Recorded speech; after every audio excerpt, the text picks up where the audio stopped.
Friends, welcome to NS classes. My name is Neetu. आप सबको पता है कि हम प्रीवियस ईयर एचटेट के जो है पेपर्स डिस्कस कर रहे हैं और उसके अंदर जो है हम डिस्कस कर चुके हैं 2019 का पेपर, 18 का पेपर, 14 का पेपर, 16 का पेपर और 17 का पेपर हम डिस्कस कर चुके हैं। जो 17 का हमने पार्ट 1 डिस्कस कर लिया है, पार्ट 2 हम आज डिस्कस करेंगे। पार्ट 1 में हमने 1 से लेकर 10 तक जो 10 क्वेश्चन हमने डिस्कस किए हैं, बाकी 11 से जो आगे क्वेश्चन है वो हम आज वाली क्लास में डिस्कस करेंगे। ठीक है, ट्राई करेंगे कि इसी पार्ट में आपके सारे क्वेश्चन डिस्कस कर लें 50 के 50, लेकिन अगर ज्यादा लेंथी बनती है तो फिर हम नेक्स्ट पार्ट में देखेंगे। हाँ जी, यहाँ पर सेकंड क्वेश्चन 11th क्वेश्चन देखो भाई। 2011 का पेपर है आपका, सॉरी 17 का पेपर है एस्टेट का। ठीक है, बोल रहा है according to Brooks is n of a programmer. N जो है वो क्या है, प्रोग्रामर है। इन अ प्रोजेक्ट, एक प्रोजेक्ट के अंदर आपके क्या है, एन प्रोग्रामर है। Then the number of communication path is, मतलब तो उनके बीच में जो कम्युनिकेशन पाथ है वो कितने हो सकते हैं। तो देखो सपोज करो एन प्रोग्रामर है, 1 2 3 4। ठीक है, मैंने एक एग्जाम्पल के रूप में आपसे चार बंदे लिए हैं। ठीक है, तो यानी कि 4 प्रोग्रामर हो गए। ठीक है, तो पॉसिबल पाथ कितने हो सकते हैं इनके बीच में। ए बी से कनेक्ट कर सकता है, ए जो है वो सी से कनेक्ट कर सकता है, ए जो है वो डी से कनेक्ट कर सकता है। इतने पॉसिबल हो सकते हैं। एक जो है वो इतने बंदों से कनेक्ट कर सकता है। अब बी देखो, बी डी से कर सकता है, बी सी से कर सकता है, बी ए से कर सकता है। ठीक है, ऐसे ही सी जो है वो डी से कर सकता है, बी से कर सकता है, ए से कर सकता है। ऐसे ही जो डी है वो ए से कर सकता है, बी से कर सकता है और सी से कर सकता है। तो ये पॉसिबल पाथ हो गए हर एक के, मतलब हर एक बंदा 3-3 से कर सकता है। अब देखो यहाँ पर तो 4 बंदे थे, मतलब 4 प्रोग्रामर थे, तो पॉसिबल पाथ यहाँ पर कितने हुए, पॉसिबल पाथ कितने हुए भाई। पॉसिबल पाथ यहाँ पर होंगे आपके, तो पॉसिबल कम्युनिकेशन लिंक देखो, पॉसिबल पाथ कितने होंगे भाई, 1 2 3 4 5 6। कितने हो गए भाई, 6। ठीक है, तो इसका फॉर्मूला होता है, क्या होता है भाई, n इंटू n-1/2। तो देखो n हमारे 4 थे, 4-1/2 इज इक्वल टू 4 इंटू 3/2 और 2 दूनी 4, तो कितने पॉसिबल पाथ हो गए, 6। ठीक है, ऐसे ही अगर आप 5 लेते हो, 6 लेते हो, 7 लेते हो, कितने भी ले लो, आपका जो फॉर्मूला है वो यही बनेगा। और ये आप ये वाला जो फॉर्मूला है ये आपका सिंपल ग्राफ का भी होता है। ठीक है, ग्राफ में भी हम इस फॉर्मूले को यूज करते हैं। साथ में अगर आपने नेटवर्क के अंदर जो है टोपोलॉजी पढ़ी है, तो जो आपकी मैश टोपोलॉजी होती है, तो मैश टोपोलॉजी में भी हम यही यूज करते हैं। ठीक है, तो अगर इस टाइप का क्वेश्चन आ जाए तो थोड़ी सी स्टेटमेंट पढ़ के कंफ्यूज होने की जरूरत नहीं है।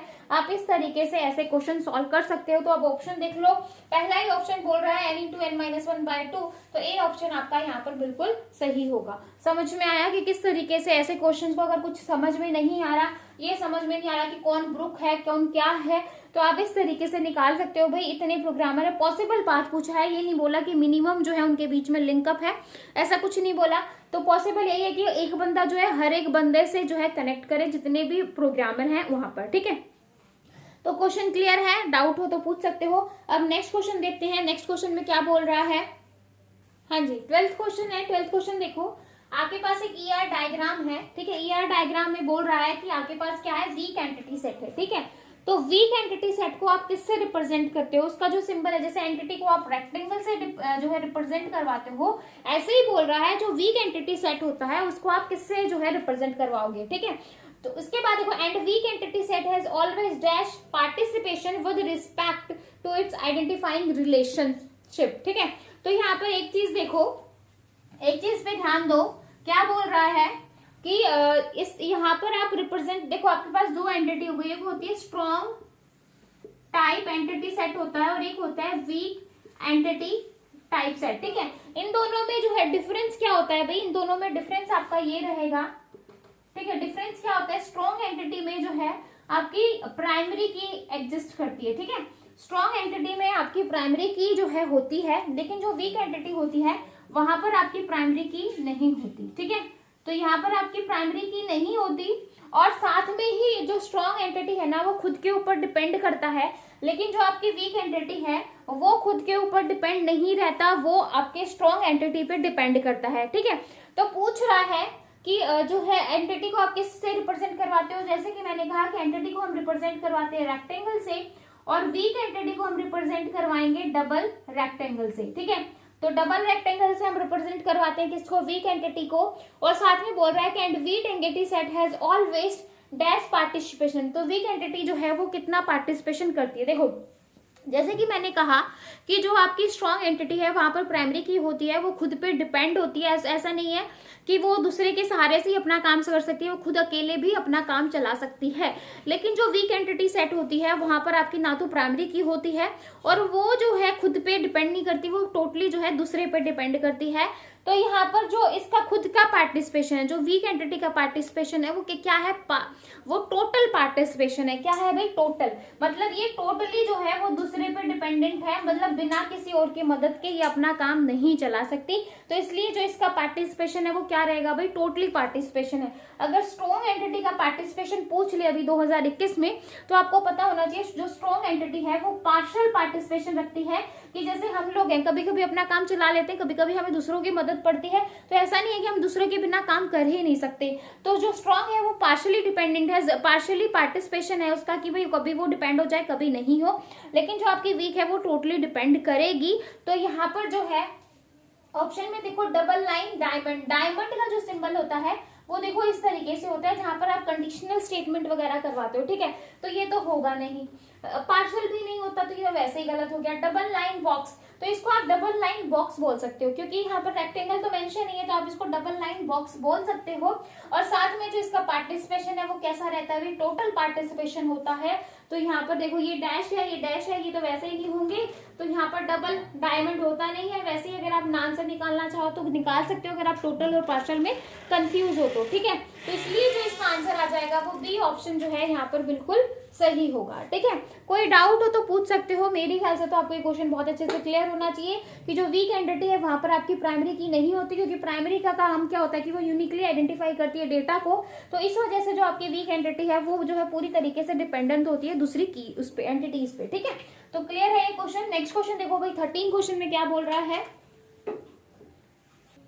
हाँ जी, नेक्स्ट क्वेश्चन देखो, 13 क्वेश्चन है भैया आपका। 13 क्वेश्चन में बोल रहा है और consider a CIDR network, CIDR network को जो है कंसीडर करो, ठीक है। साथ में क्या बोल रहा है कि address 194.24.00/21 the last address in this network will be, कि जो लास्ट एड्रेस है इस नेटवर्क का वो क्या होगा। तो CIDR क्या होता है भाई, CIDR की फुल फॉर्म देखो, CIDR होता है क्लास लेस, क्या होता है, class less inter domain routing. क्या होता है, class less inter domain routing जो है वो CIDR की फुल फॉर्म हो गई।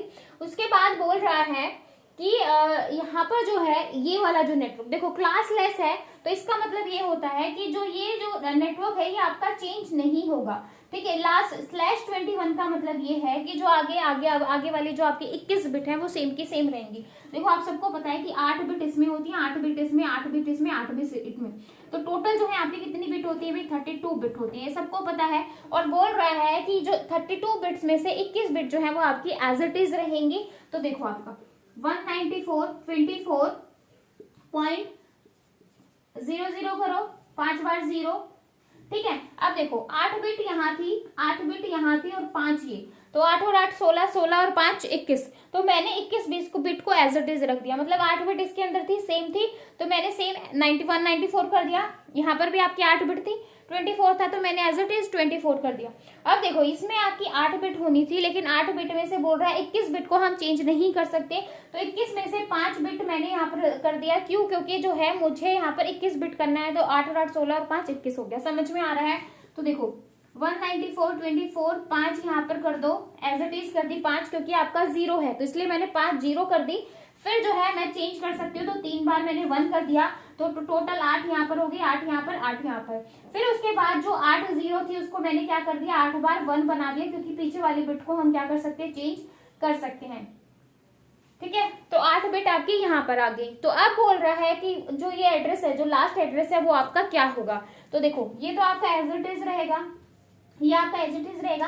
अब यहाँ पर देखो, अब यहाँ पर हम क्या लिखते हैं, 1 2 4 8 इस तरीके से लिखते हैं ना, जब हम इसको बाइनरी में चेंज करवाते हैं।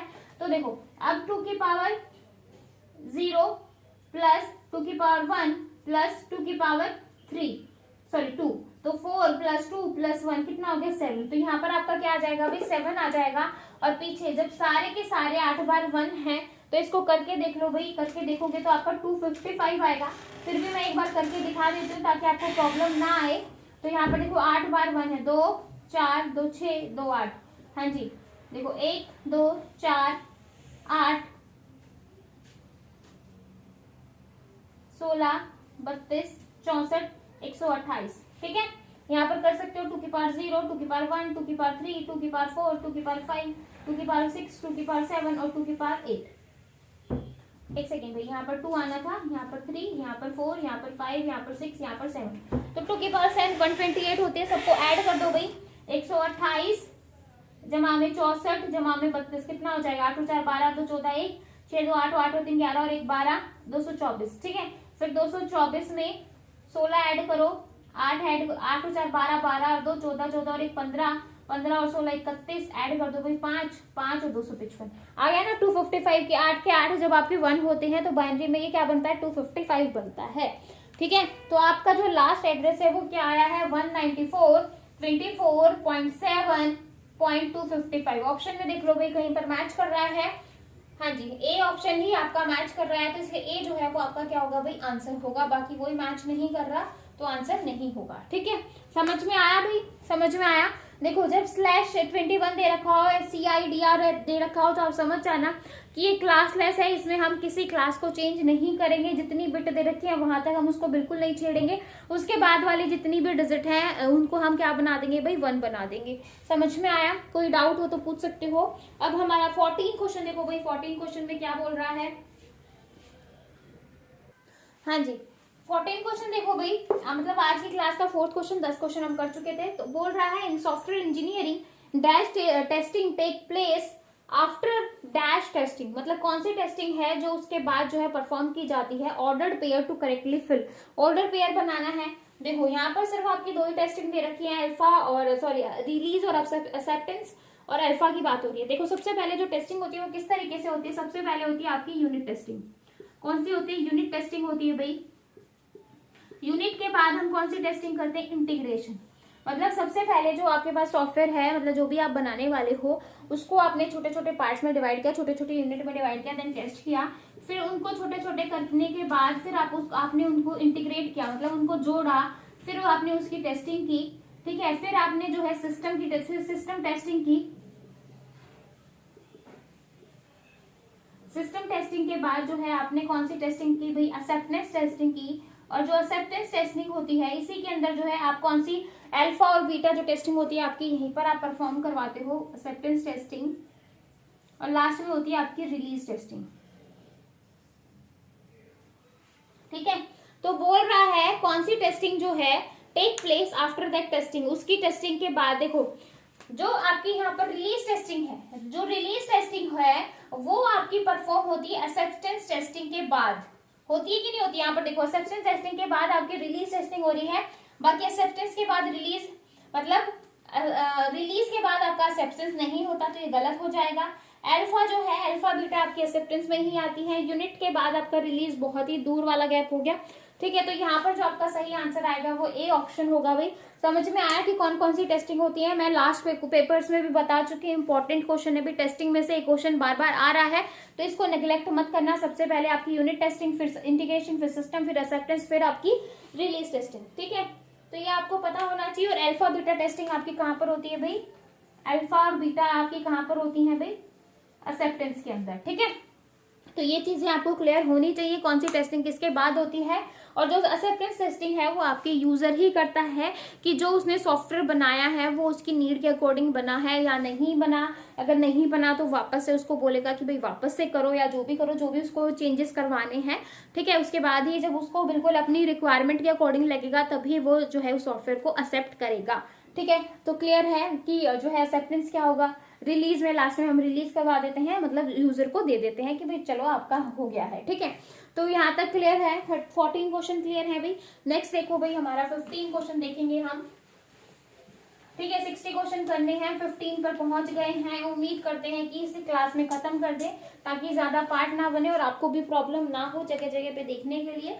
ठीक है, हाँ जी, नेक्स्ट क्वेश्चन देखो। नेक्स्ट क्वेश्चन जो है वो आपके डेटा स्ट्रक्चर से आया और बोल रहा है कि पोस्ट फिक्स एक्सप्रेशन बतानी है with single digit operand evaluated stack. ठीक है, आपको स्टैक यूज करना है और ये आपको स्टेटमेंट दे रखी है और नोट कर रखा है कि जो ये है ये आपका एक्सपोनेंशियल ऑपरेटर है और यहाँ पर जो आपके दो एलिमेंट है, दो टॉप एलिमेंट है आपके स्टैक के, आफ्टर जो आप मल्टीप्लीकेशन अप्लाई करने के बाद आपको जो है दो एलिमेंट बताने हैं।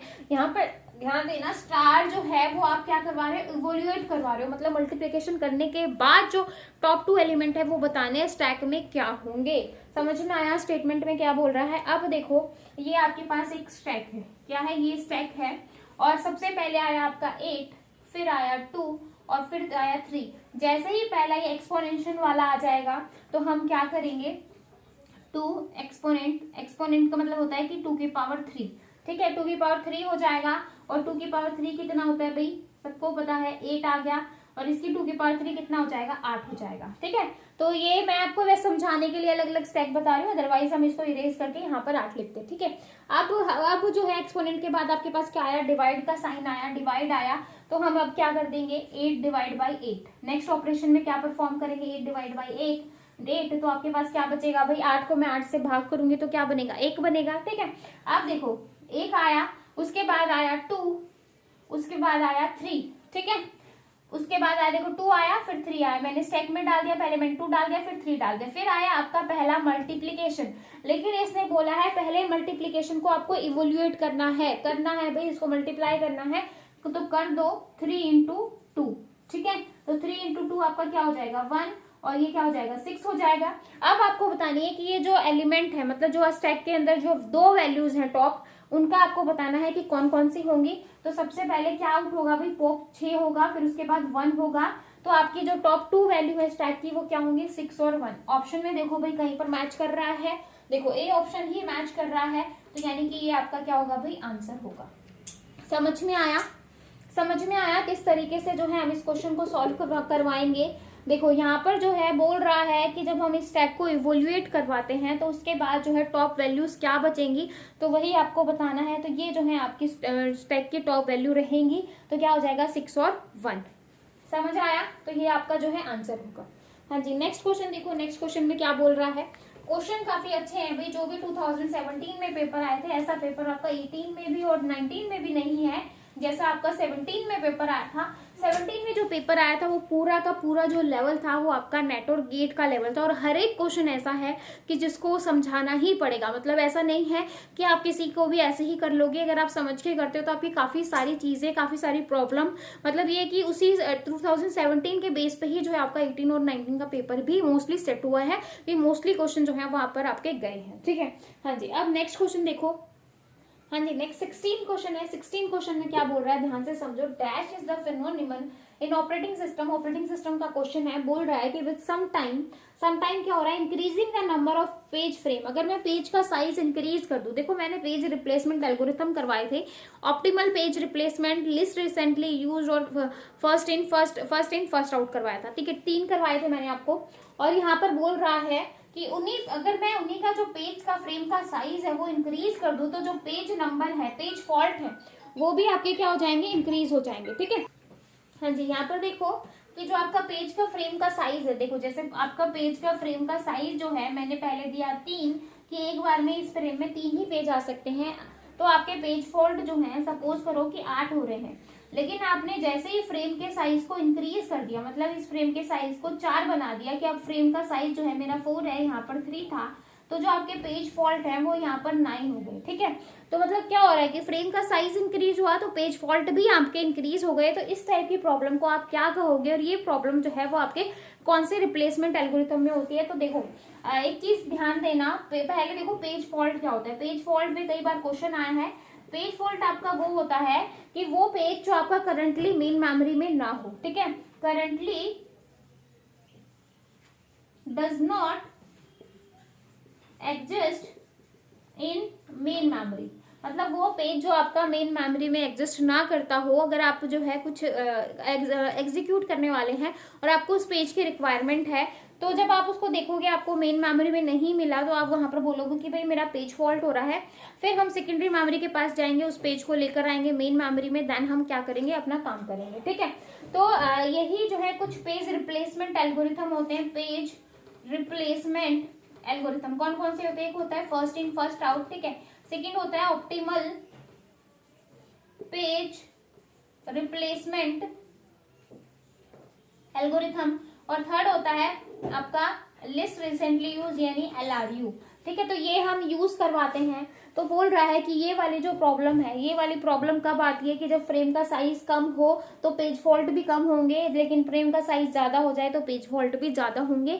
तो ये वाली जो प्रॉब्लम होती है वो होती है आपकी ब्लडीज एनोमली प्रॉब्लम, जो कि आपके FIFO के अंदर आती है, यानी कि फर्स्ट इन फर्स्ट आउट के अंदर आती है। ये वाली प्रॉब्लम बहुत बार आती है कि जब फ्रेम का साइज कम है तो जब तो आपके पेज फॉल्ट कम होंगे। पेज का फ्रेम का साइज ऐसा होना चाहिए ना कि फ्रेम का साइज बढ़ा रहे हैं तो ऑब्वियसली पेज फॉल्ट हमारे कम होने चाहिए, लेकिन ऐसा नहीं होता। फ्रेम का साइज बढ़ाने से पेज फॉल्ट भी हमारे ज्यादा होते हैं। तो इस टाइप की प्रॉब्लम को क्या कहोगे? ब्लडीज एनोमली कहोगे, जो कि आपके कहां पर आती है? FIFO के अंदर आती है।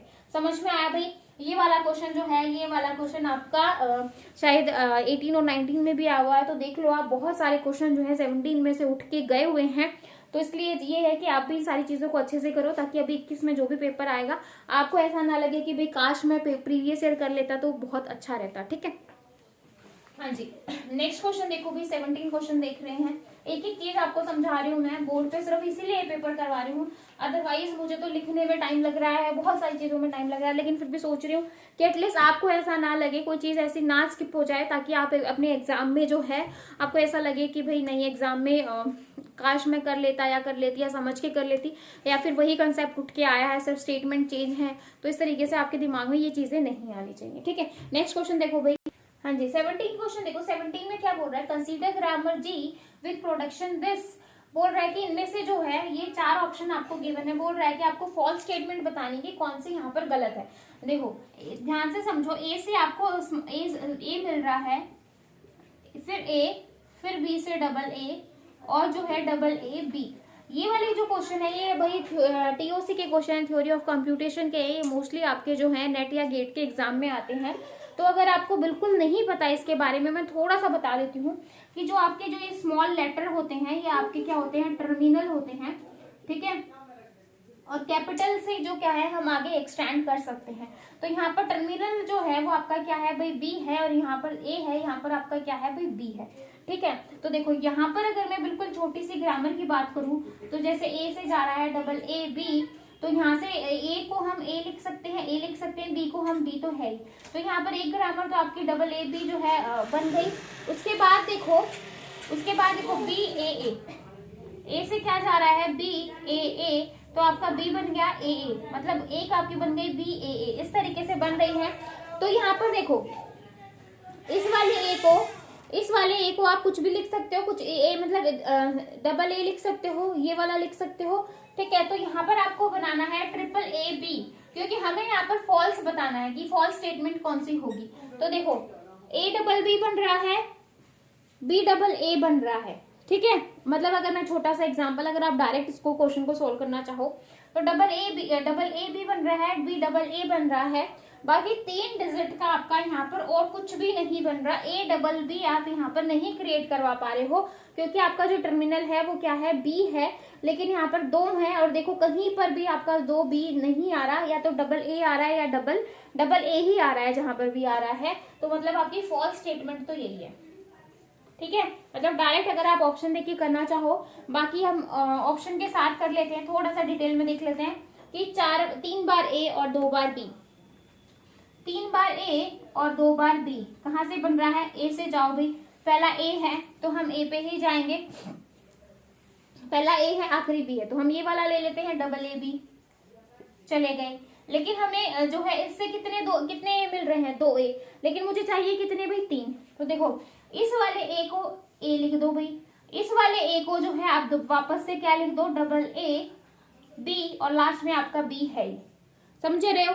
अब इस डबल ए को मैं फिर से 2 बार ए बना दूं तो ये बनेगा कि नहीं बनेगा? क्यों भाई? क्योंकि देखो आपको पहला अक्षर चाहिए ए और लास्ट वाला चाहिए बी। लास्ट में 2 बी चाहिए, स्टार्टिंग में 3 ए चाहिए। तो देखो इस वाले को मैंने जो है टर्मिनल लिख दिया, यानी कि ए कर दिया।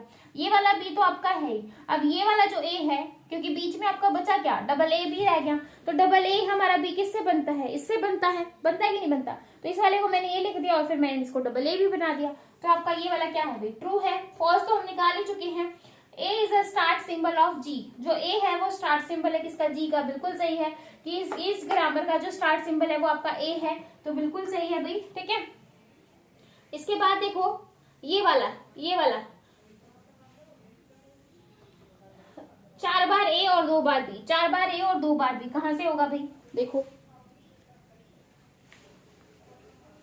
अब लास्ट में हमें करवाना है 4 बार ए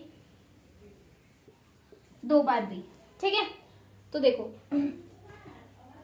4 बार ए 2 बार बी, इससे देखो बनेगा क्या, अगर मैं इसकी जगह भी डबल ए बी कर दूं, इसकी जगह भी डबल ए बी कर दूं, फिर बी, लेकिन यहाँ पर हमारा बीच में क्या आ रहा है, बी आ रहा है, तो मैं ये नहीं कर सकती, बिल्कुल भी नहीं कर सकती भी, है ना। और अब देखो इसको मैंने सपोज करो ए लिख दिया, इसको मैंने लिखा डबल ए,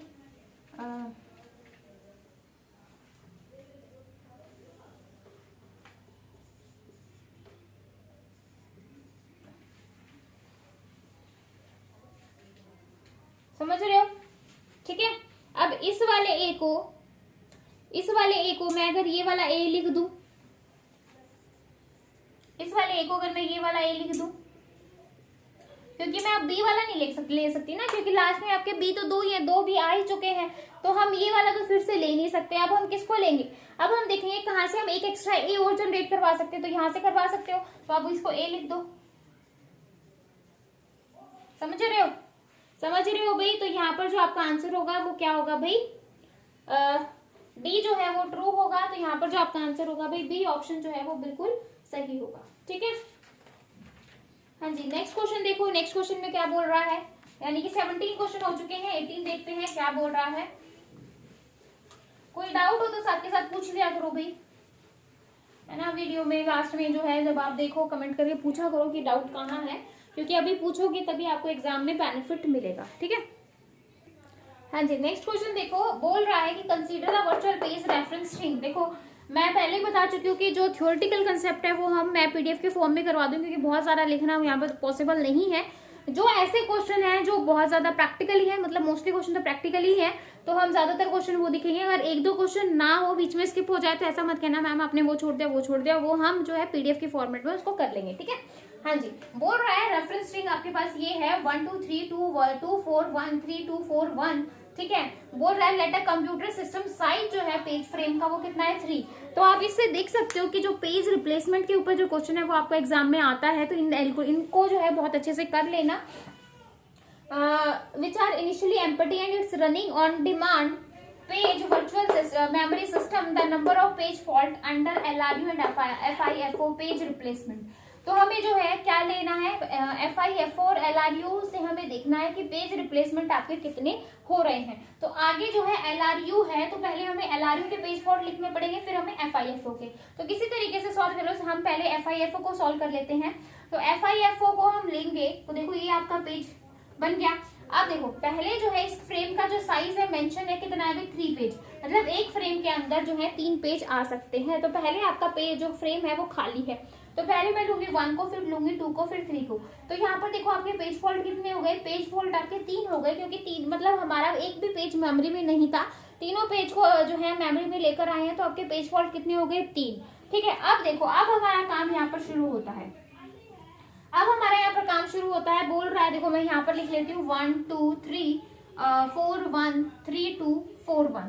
अब देखो 1 2 3 ये हो चुका। अब देखो अब मेरा आया 1 2 3, एक सेकेंड 2 भी रह गया। ठीक है, 2, तो 1 2 3 2, अब 2 आया। 2 देखो 2 आपका मेमोरी में है, तो मतलब आपका क्या है, पेज जो है वो हिट हो गया। पेज यहाँ पर क्या हो गया, हिट हो गया कि भाई ये पेज मुझे मेमोरी में मिल गया, तो मुझे जो है पेज फॉल्ट की यहाँ पर जरूरत नहीं पड़ी। तो अब देखो ये पेज हिट हो गया। अब देखो 4 आया, 4 आएगा तो हम क्या करेंगे भाई, अब हम क्या करेंगे, अब इसमें से किसी एक पेज को हटाएंगे क्योंकि 4 पेज की डिमांड आ रही है। तो मतलब हमारा काम क्या होता है कि ये भरा है तो हम एक को खाली करेंगे और फिर जो है इस पेज को जो लेकर आएंगे। अब देखो FIFO क्या कहता है कि जो सबसे पहले पेज आया था हम उसको रिप्लेस करेंगे। सबसे पहले क्या आया था, 1 आया था, तो अब 1 की जगह क्या कर दो, 4। तो पेज फॉल्ट कितने हो गए, 4। ठीक है, पेज फॉल्ट कितने हुए, 4। हाँ जी, अब आगे देखो, 4 आ गया 1 की जगह। अब देखो 1 आया, अब 1 आया, लेकिन 1 तो जो है आपका यहाँ पर मेमोरी में, 1 तो जो है आपका मेमोरी में नहीं है। तो फिर हम क्या करेंगे, 2 को हटा देंगे, हटा दो भाई, क्योंकि उसके बाद 2 आया था, 2 को रिप्लेस कर दिया। पेज फॉल्ट कितने हो गए, 5। ठीक है, अब देखो, अब आपका अब क्या आया आपके पास, अब 1 आया। हाँ, अब देखो 3 आया, 3 आपका क्या है, पेज हिट कर गया। ठीक है, अब आया 2 आपका नहीं है, तो हम 2 में से किसको हटाएंगे भाई, 3 को, क्योंकि देखो पहले 1 आया, 1 को मैंने हटा दिया, फिर 2 आया, 2 को हटा दिया, फिर 3 आया था, तो 3 अभी रहता है। तो अब हम किसको हटाएंगे, 3 को। 3 को हटा के क्या डालेंगे, 2 1 4। तो पेज फॉल्ट कितने हो गए, 6। अब देखो, अब 4 आया, 4 आपका मेमोरी में है, हिट कर गया। 1 आया, 1 मेमोरी में है, हिट कर गया, तो ये स्ट्रिंग भी आपकी खत्म हो गई। तो देखो टोटल पेज फॉल्ट कितने हुए यहाँ पर, 6। टोटल पेज फॉल्ट कितने हुए भाई, टोटल पेज फॉल्ट कितने हुए, 6। तो देखो FIFO के पेज फॉल्ट होंगे 6। अब LRU की बात कर लेते हैं, किसकी बात कर लेते हैं, LRU की, क्योंकि FIFO के पेज फॉल्ट तो आपके 6 आ गए। अब देखो 6 से आप ऑप्शन में जाकर भी देख सकते हो कि कहाँ पर 6 है। देखो 6 जो है तो यहाँ पर है फर्स्ट के अंदर, और एक है आपका थर्ड के अंदर, यानी कि ये और ये ऑप्शन तो होगा नहीं। समझ में आया कि 2 ऑप्शन तो एलिमिनेट हो गए। अब देखो 1 2 3 2 4 1 3 2 4 1। ठीक है, अब LRU यूज कर रहे हैं, कौन सा यूज कर रहे हैं, LRU क्या होता है अभी, LRU की फुल फॉर्म देखो, list recently used, list recently used. ठीक है, फ्रेम का साइज कितना है भाई, फ्रेम का साइज कितना है, 3, लिख दो, 3 का साइज है। अब देखो 1 2 3 आ गया, 1 2 3 आ गया, पेज फॉल्ट कितने हो गए, 3। ये तो मैं आपको बता चुकी हूँ कि तीनों ही फ्रेम खाली थे, 3 पेज लेकर आए तो तीनों ही पेज फॉल्ट थे, तो 3 पेज फॉल्ट हुए। अब देखो 2 आया, तो मेमोरी में क्या कर गया, हिट कर गया, मेमोरी में हिट कर गया। अब आया 4, तो 4 आया, 4 क्या, अब LRU क्या कहता है कि जो सबसे लिस्ट में यूज हुआ है, देखो 2 यूज हुआ है, 3 यूज है, सबसे पहले कौन सा यूज हुआ था भाई, 1। तो अब हम किसको रिप्लेस कर देंगे, 1 को, तो मैंने इसको रिप्लेस कर दिया। ठीक है, पेज फॉल्ट कितने हो गए, 4। ठीक है, अब देखो, अब मेरे पास 1 आया, अब लिस्ट में कौन सा यूज हुआ है भाई, मेरा 4 यूज हो चुका, मेरा 2 यूज हो चुका। अब उससे पहले इन देखो 2 यूज हो चुका, 4 यूज, लेकिन इन दोनों से पहले क्या यूज हुआ है, 3। तो मैं अब यहाँ पर किसको रिप्लेस करूंगी भाई, 3 को कर दो भाई, और 3 को रिप्लेस करके यहाँ पर क्या कर देंगे, 1। पेज फॉल्ट कितने हो गए, 5। ठीक है, अब देखो, अब मेरा क्या आया, अब मेरा आया 3, अब देखो 1 यूज हुआ, 4 यूज हुआ, लेकिन लिस्ट में कौन सा यूज हुआ है भाई, 2। तो मैं 2 की जगह क्या कर दूंगी, 3 1 4। पेज फॉल्ट कितने हो गए, 6। अब देखो, अब मेरा आया 2 आया, तो अब देखो आपका लास्ट में 3 यूज हुआ, फिर 1 यूज, इन दोनों से लिस्ट में क्या यूज हुआ है, 4। तो मैं किसको रिप्लेस कर दूंगी, 4 को रिप्लेस करके उसकी जगह क्या लिख देंगे, 2। अब देखो पेज फॉल्ट कितने हो गए, 7। समझ में आ रहा है। अब देखो, अब मेरा 4 आया, 4 मेरा नहीं है, अब लिस्ट में, अब लिखेंगे सबसे लिस्ट में कौन सा यूज हुआ, 2 यूज हुआ था, फिर 3 यूज हुआ, लिस्ट में कौन सा यूज हुआ, 1। तो 1 की जगह मैं क्या कर दूंगी, 4। तो पेज फॉल्ट कितने हो गए, 8। लास्ट में मेरा रहता है 1। अब देखो 1 रहता है, लास्ट में आपको कौन सा यूज हुआ है, लिस्ट में 4 यूज हो चुका, 2 यूज हो चुका, लास्ट में क्या यूज हुआ, 3। तो मैं किसको रिप्लेस करवा दूंगी भाई, 3 को, 3 की जगह मैं क्या कर दूंगी, 1। तो मेरे पेज फॉल्ट कितने हो गए भाई, 9। तो मैंने LRU यूज किया, मतलब लिस्ट रिसेंटली यूज्ड किया, तो आपके पेज फॉल्ट हुए 9। और जब मैंने फर्स्ट इन फर्स्ट आउट यानी कि FIFO यूज हुआ, तो आपके पेज रिप्लेसमेंट हो गए 6। तो यहाँ पर देखो, लिखो कहाँ पर लिखे भाई, देखो यहाँ पर ऑप्शन में ही देख लो, देखो लिस्ट रिसेंटली यूज में 9 पेज फॉल्ट हुए, FIFO में 6 हुए, तो ऑप्शन ए जो है वो आपका करेक्ट होगा।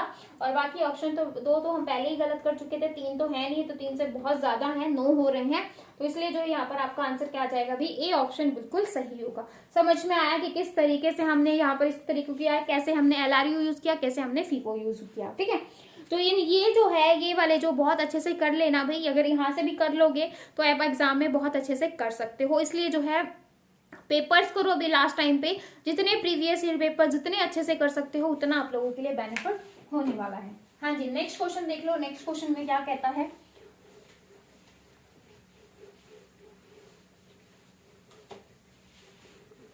नेक्स्ट क्वेश्चन देखो। हाँ जी, नेक्स्ट क्वेश्चन देखो, काफी अच्छा क्वेश्चन है और ये क्वेश्चन भी जो है आपका काफी अच्छा क्वेश्चन आया हुआ है ना।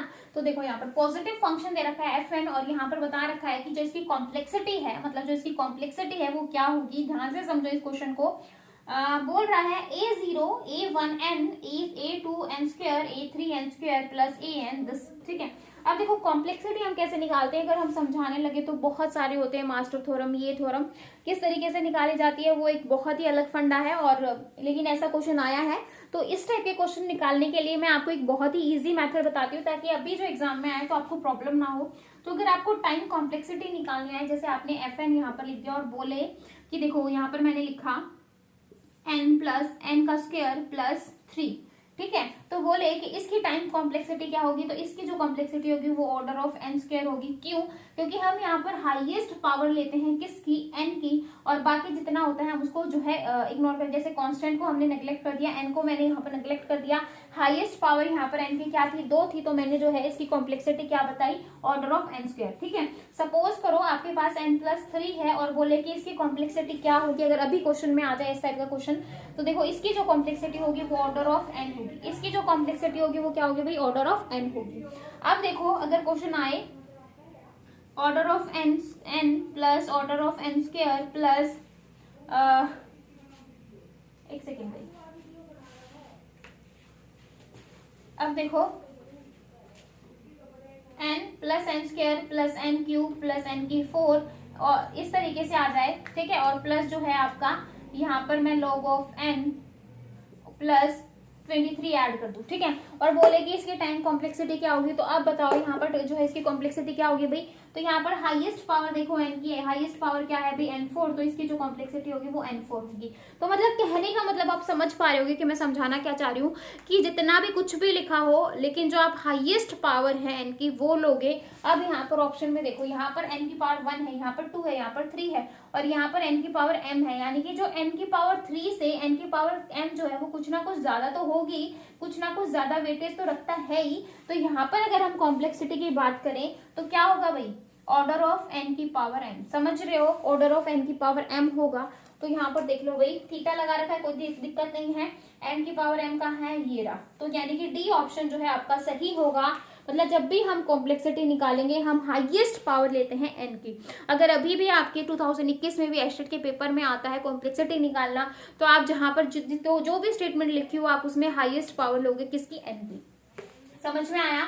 डाउट हो तो भाई आप कमेंट सेक्शन में पूछ लेना, अदरवाइज मैंने तो आपको बहुत सिंपल तरीके से बताया, लेकिन अगर हम इसको बहुत ही डिटेल में वैसे डीप में करने लगे तो बहुत जो है टाइम टेकिंग है। ऐसा नहीं है एक दिन में चीजें समझ आ जाती हैं। तो जो है नेक्स्ट टाइम जो है हम इसको डिटेल में देखेंगे, लेकिन अभी सिर्फ इतना समझो कि अगर इस टाइप का क्वेश्चन आए तो जो है आप इस तरीके का आंसर दोगे, ठीक है। समझ में आया? हाँ जी, नेक्स्ट देखो भाई, क्योंकि अभी 2 दिन है आपके एग्जाम में तो इतना ज्यादा हम नहीं कर सकते, और आपका है भी अभी काफी सारे पेपर रहते हैं हमारे डिस्कस करने, 15 का भी हमें करना है, ठीक है। हाँ जी, नेक्स्ट क्वेश्चन देखो, नेक्स्ट क्वेश्चन में क्या बोल रहा है कि how many 3 into line 3 into 8 जो है लाइन डिकोडर है, मतलब 3 इनपुट है और 8 जो है वो आउटपुट है। और बोल रहा है कि हमें जो है 3 इससे जो है ये बनाना है, मतलब 3 इंटू 8 डिकोडर से हमें 6 इंटू 64 डिकोडर बनाना है, यानी कि 6 तो इनपुट होनी चाहिए और 64 जो है वो आउटपुट होने चाहिए। तो हम कितने जो है डिकोडर को यूज करेंगे यहाँ पर इसको बनाने के लिए, ठीक है। तो क्वेश्चन क्या बोल रहा है वो समझ में आया। अब देखो, अब यहाँ पर देखो मैंने जो है आपको डायग्राम के थ्रू समझाया है यहाँ पर। तो मैंने यहाँ पर देखो टोटल 8 यहाँ पर जो है डिकोडर लगाए हैं 3 इंटू 8 के। तो यहाँ पर देखो मैंने इस तरीके से डॉट डॉट लगाया, पहला ये है, दूसरा ये है और इस तरीके से 8वां आपका ये है, ठीक है। समझ में आया? एक डिकोडर आपका लगा है आगे। तो इसमें देखो, इसमें क्या हो रहा है, 3 इनपुट जा रही है, ध्यान से समझो। पहले वाले डिकोडर से 3 इनपुट जा रही है ABC, और इन 3 इनपुट से आपकी कितनी आउटपुट निकल रही है, 8। मतलब इन 3 इनपुट से आपकी कितनी आउटपुट निकल रही है, 8। तो ये वाली जो आउटपुट है वो इनकी क्या बन गई है, सिलेक्शन लाइंस। क्या बन गई, सिलेक्शन लाइन बन गई है। तो ये आठों की आठों जो है, इन 8 जो डिकोडर में क्या बन रही हैं, एक एक जो है सबके अंदर हमने सिलेक्शन लाइन दिया है। और ये जो है आपकी 3 इनपुट है, ये सबकी जो इनपुट है ये आपकी सेम रहेंगी, XYZ आपने सब में सेम इनपुट दिया है। तो यहाँ पर देखो इनपुट लाइन, इनपुट हमने बोला है कि 6 होनी चाहिए, तो यानी कि A B C और XYZ, तो 6 तो आपकी इनपुट हो गई। और यहाँ जो डिकोडर से आपको 8 इस डिकोडर से आउटपुट मिली, आउट इससे 8 इससे, तो मतलब टोटल 8 थे, तो 8 मतलब 8 इंटू 8 कितने हो जाएंगे, 64 आउटपुट जो है आपको इन 8 डिकोडर से मिल रहा है। तो आपको चाहिए क्या, 6 तो इनपुट चाहिए थी और 8 64 जो है आउटपुट चाहिए थी। तो टोटल देखो भाई कितने डिकोडर यूज हुए, 8 तो आपने यहाँ पर लगा दिए और एक आपने यहाँ पर आके लगा रखा है। तो टोटल आपको कितने डिकोडर की जरूरत पड़ी, 9 की, मतलब 9 डिकोडर आप यूज करके जो है आप 6 इंटू 64 लाइन डिकोडर बना सकते हो। तो यहाँ पर जो है आपका बी ऑप्शन सही होगा कि भाई हमें कितने डिकोडर की जरूरत है, 9 डिकोडर की हमें यहाँ पर जरूरत है। डायग्राम से आप समझ रहे होगे, ये मत समझना कि 4 ही डिकोडर है, यहाँ पर आपके लाइन में 8 डिकोडर लगे हुए हैं। भाई जगह नहीं थी तो इसलिए जो है मैंने यहाँ पर आपको वैसे समझा दिया है कि 8 हमने यहाँ पर लगाए हैं। ये आपके 8 सिलेक्शन लाइन यहाँ पर गई है। समझ में आया, समझ में आया भाई। नेक्स्ट क्वेश्चन देखो हमारा, नेक्स्ट क्वेश्चन में क्या कहता है, नेक्स्ट क्वेश्चन देखो भाई। नेक्स्ट क्वेश्चन में क्या बोल रहे हैं, आपके पास एक रिलेशन है, ठीक है, नॉर्मलाइजेशन में से क्वेश्चन है, नॉर्मल फॉर्म के अंदर से पूछा गया है। बोल रहा है कि एवरी नॉन की attribute is fully functionally dependent on, ठीक है, ये सीधी सीधी डेफिनेशन है यहाँ तक ऑन द प्राइमरी की। देखो जो आपके नॉन की एट्रीब्यूट होते हैं, देखो हमने एक पढ़ा था, इधर आपके प्राइमरी हैं और ये जो आपके नॉन प्राइम जो एट्रीब्यूट होते हैं वो फुल्ली जो है फुल्ली फंक्शनल डिपेंडेंट हो किसके ऊपर, इधर प्राइमरी की के ऊपर, उसको आप बोलते हो सेकंड नॉर्मल फॉर्म, उसको आप क्या बोलते हो भाई, सेकंड नॉर्मल फॉर्म कहते हो, ठीक है। And which has no transitive dependency, इनके बीच में जो है, और साथ में ही यहाँ तक तो आपकी सेकंड नॉर्मल फॉर्म हो गई, ठीक है। यहाँ तक अगर क्वेश्चन होता तो आप इसको बोलते कि ये सेकंड नॉर्मल फॉर्म है, लेकिन जो है बच्चों को कंफ्यूज करने के लिए एग्जामिनर ने कुछ और ऐड कर दिया, बोल दिया कि एंड विच हैज। अगर किसी ने सिर्फ इतना ही क्वेश्चन पढ़ा है तो वो फटाक से सेकंड एनफ में डाल देगा, काम खत्म। लेकिन जब रिजल्ट आएगा ना तब देखो अरे यार ये क्वेश्चन तो मुझे आता था, ये कैसे गलत हो गया, क्योंकि यहाँ पर जो आगे स्टेटमेंट लिखी है वो बोल रहा है कि which has no transitive dependency. तो हम लोगों को पता है कि सेकंड नॉर्मल फॉर्म में पार्शियल डिपेंडेंसी नहीं होनी चाहिए, नो पार्शियल डिपेंडेंसी। थर्ड में जो है आपकी नो ट्रांजिटिव डिपेंडेंसी होनी चाहिए, ठीक है। और फोर्थ में आपकी जो है यानी कि BCNF में मल्टी वैल्यू डिपेंडेंसी नहीं होनी चाहिए। और फिफ्थ में बोलता है जॉइंट डिपेंडेंसी नहीं होनी चाहिए, ठीक है। ये आपको पता होना चाहिए। फर्स्ट में जो है आपकी क्या होती है, एटॉमिक वैल्यू, कंपोजिट एट्रीब्यूट नहीं होने चाहिए, ठीक है। तो ये आपकी पांचों होती हैं, नोट डाउन कर लो भाई, इंपॉर्टेंट है, कहीं से भी क्वेश्चन आ सकता है। तो देखो थर्ड नॉर्मल फॉर्म डेफिनेशन कहती है कि एक तो उसको first NF and second NF में होना चाहिए, और साथ के साथ उसके अंदर क्या नहीं होनी चाहिए, नो ट्रांजिटिव डिपेंडेंसी नहीं होनी चाहिए, ये बोल रहा है। तो देखो सेकंड NF है, फर्स्ट NF है तभी सेकंड NF है, साथ में बोल दिया नो ट्रांजिटिव डिपेंडेंसी, तो आप इसको क्या कहोगे भाई, थर्ड नॉर्मल फॉर्म कहोगे, ना कि सेकंड NF, क्योंकि देखो सेकंड के बाद जो है थर्ड आता है जो कि नो ट्रांजिटिव डिपेंडेंसी उसके अंदर होती है। तो अगर नो पार्शियल डिपेंडेंसी है, नो ट्रांजिटिव है, मल्टी वैल्यूड है, जॉइन है, तो आप समझ लो कि कौन कौन सा होता है, फर्स्ट सेकंड थर्ड BCNF और फिफ्थ। तो ये तो मैं आपको वैसे भी डिटेल में करवा चुकी हूँ, फिर भी आपको कहीं पे डाउट लगता है तो आप पूछ सकते हो। और मेरे ख्याल से यहाँ तक क्लियर है। अभी पांचों में से कोई भी क्वेश्चन आ जाए तो गलत मत करके आना। तो यहाँ पर इसका आंसर क्या होगा भाई, थर्ड नॉर्मल फॉर्म होगा। नेक्स्ट क्वेश्चन देखो भाई, हाँ जी नेक्स्ट क्वेश्चन देखो, बोल रहा है कि which of the following is not a tautology. Tautology वो होता है कि जहां पर आपकी सारी वैल्यू ट्रू आ जाए तो वो आपकी टोटोलॉजी बनेगी, अगर एक भी फॉल्स आ जाती है तो आप कहोगे वो टोटोलॉजी नहीं है। तो 4 ऑप्शन गिवन है, 4 में से बोल रहा है कि इसमें से ऐसा कौन सा है जो टोटोलॉजी नहीं बनाता। तो भैया इसको तो हम पूरा डिटेल में ही समझेंगे। ये आपकी एक तरीके की टेबल हो गई, ठीक है। इसके अंदर P और Q को ले लेते हैं क्योंकि ये सारी चीजें हैं तो उसी को दिखा। P और Q को मैंने यहाँ पर ले लिया। P जो है वो आपका ट्रू है तो फॉल्स और फॉल्स, ठीक है। ये आपका ट्रू होगा, ये फॉल्स होगा, ये ट्रू होगा, ये फॉल्स होगा।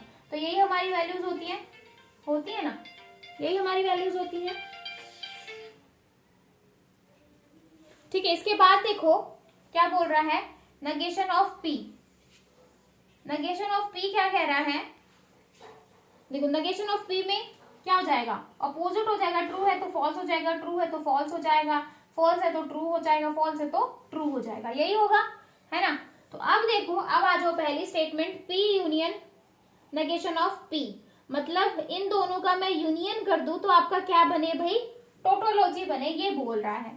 तो भाई अब देखो P union negation of P कर दो, पहला ऑप्शन चेक कर लेते हैं। अब देखो यूनियन आपका क्या होता है भाई, और गेट होता है। कौन सा होता है, और गेट होता है। और गेट क्या कहता है, अगर एक भी फॉल्स है और एक भी ट्रू है तो आपका क्या होगा, ट्रू होगा। तो true false true, true false true, false true true, false true true. तो ये आपका क्या बन रहा है, टोटोलॉजी बन रहा है। तो ये तो होगा नहीं क्योंकि यहाँ पर पूछा है नॉट, तो ये तो आपका आंसर होगा नहीं।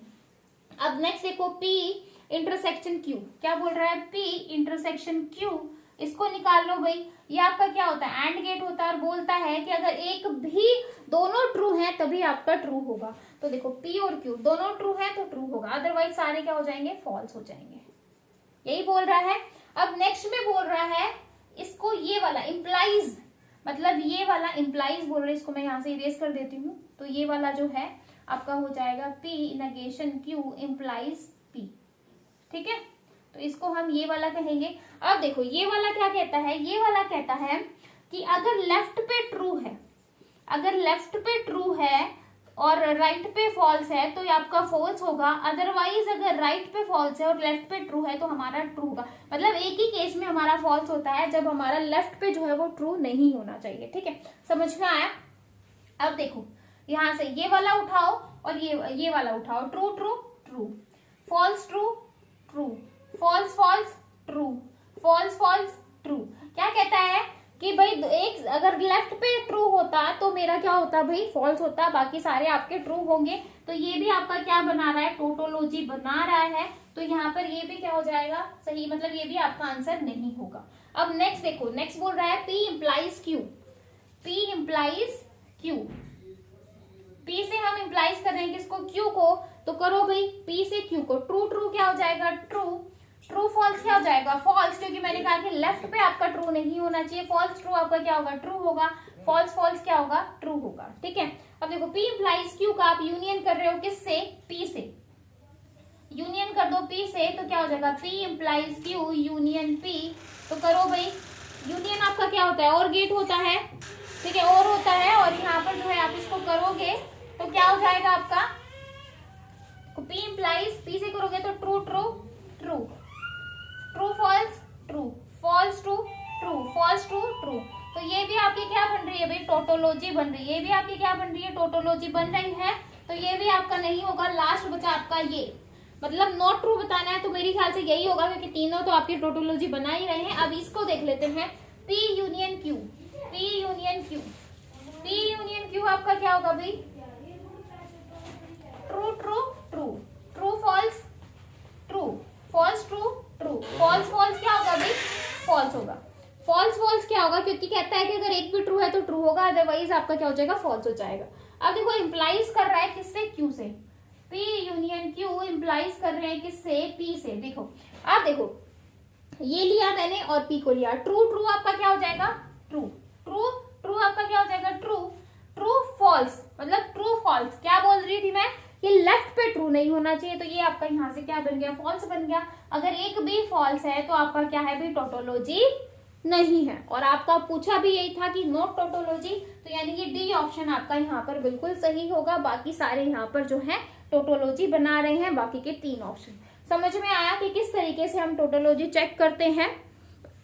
अच्छे से देखो भाई इस क्वेश्चन को, क्योंकि इंपॉर्टेंट है और मुझे नहीं लगता कि निकालने में ज्यादा टाइम है, मुझे समझाने में थोड़ा इसलिए लग गया। अगर आपको ये चीज आती है तो आप फटाक से विद इन सेकंड आप इस क्वेश्चन को आराम से निकाल सकते हो। सिर्फ हमें यही देखना है कि कहाँ पे ट्रू ट्रू बन रहा है, अदरवाइज जो है इसमें इस क्वेश्चन में इतना ज्यादा कुछ था नहीं, ठीक है। तो नेक्स्ट क्वेश्चन डिस्कस करते हैं भाई, क्योंकि बहुत सारे क्वेश्चन है और हमें अच्छे से करने हैं सारे क्वेश्चन को डिस्कस डिटेल में। तो कर लो भाई।